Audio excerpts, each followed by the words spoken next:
Cleveland. Part of the charm of Pete Alonso, the precocious and powerful rookie for the Mets, is that he is both supremely confident and utterly awestruck. He knows he belongs at the All-Star game, yet he also cannot quite believe it. For me, it's like, I'm an all-star and my idol, a guy I want to emulate, is Paul Goldschmidt and he's not here and I am, Alonso said, referring to the St. Louis Cardinals first baseman. That's the most humbling thing about this. Goldschmidt made the All-Star team in each of the last 6 seasons, but has slumped a bit this year. Alonso, 24, earned a selection by slamming 30 home runs, matching the most any Met has ever hit before the All-Star break. He eagerly took a spot in Monday night's Home Run Derby, an event he watched every summer as a boy in Tampa, Florida. When Alonso was 7, Sammy Sosa captivated him by launching homers toward Bernie Brewer's slide in the faraway reaches of Milwaukee's Miller Park. 6 years later, Josh Hamilton dazzled Alonso with majestic moonshots at Yankee Stadium. That first round was the best round of batting practice that's ever been taken, Alonso said. He's making balls disappear. For role models, though, Alonso chose players who matched his characteristics on the field, slugging first baseman who hit and field right-handed. At first it was Paul Konerko, the longtime Chicago White Sox star.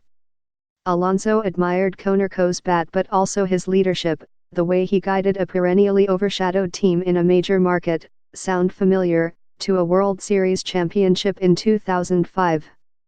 When Konerko retired, Alonso focused on Goldschmidt, who is roughly the same size and has managed to win 3 Gold Gloves despite a bat-first reputation. One difference, though, is that Konerko and Goldschmidt cultivated stoic, cerebral demeanors. Alonso exudes breathless enthusiasm, like a golden retriever who just wants to chase tennis balls around the yard all day long.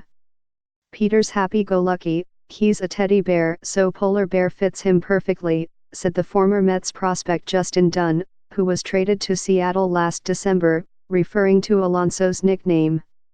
I never call him Polar Bear, but I definitely call him my big little teddy bear. He's just something special.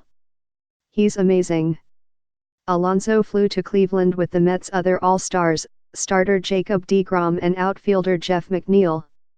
Perhaps surprisingly for a team 10 games under .500, the Mets have 3 no-doubt All-Stars. deGrom is again one of baseball's best starters, and McNeil is the major's leading hitter, at .349. deGrom, who earned his 3rd All-Star selection this year, told his teammates to relax and have fun, and he said they had gotten the message, especially Alonso. I think he has fun doing just about anything, deGrom said, laughing. At his interview table on Monday afternoon, Alonso gamely responded to waves of unusual questions. He professed his love for Chinese food to a reporter from Asia. He told another reporter that he prefers the Billy Ray Cyrus version of Old Town Road to the original.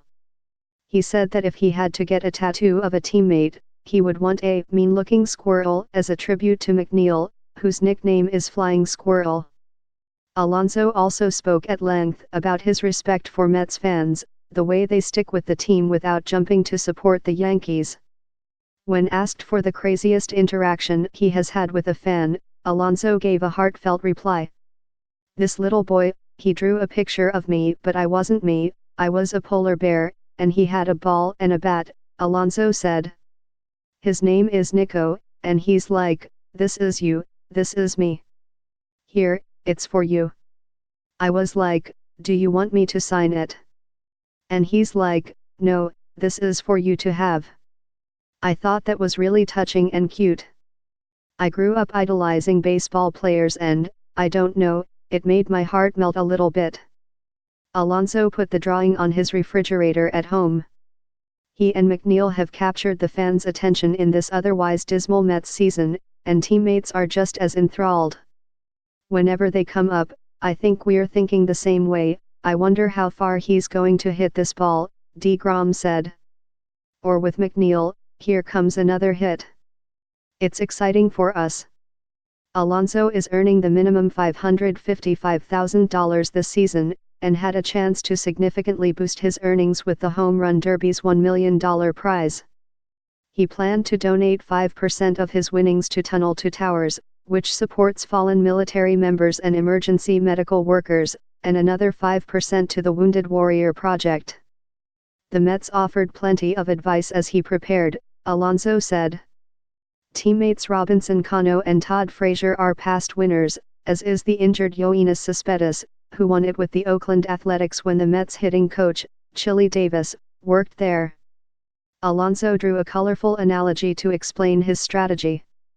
Basically, it doesn't matter how much jelly you have in the jar, it's about how well you spread it on your English muffin, Alonso said. So it's like, it doesn't matter if you're running low on energy, you need to conserve it and be as efficient as possible.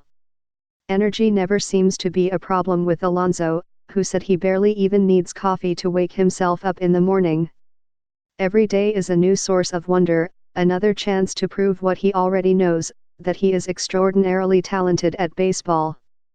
I always have this inner belief that I can do things, Alonso said. I feel like I'm very positive, very optimistic. Regardless of the circumstances, I've always felt like I can overcome anything. If I come in with that attitude and keep the fear out, anything's possible.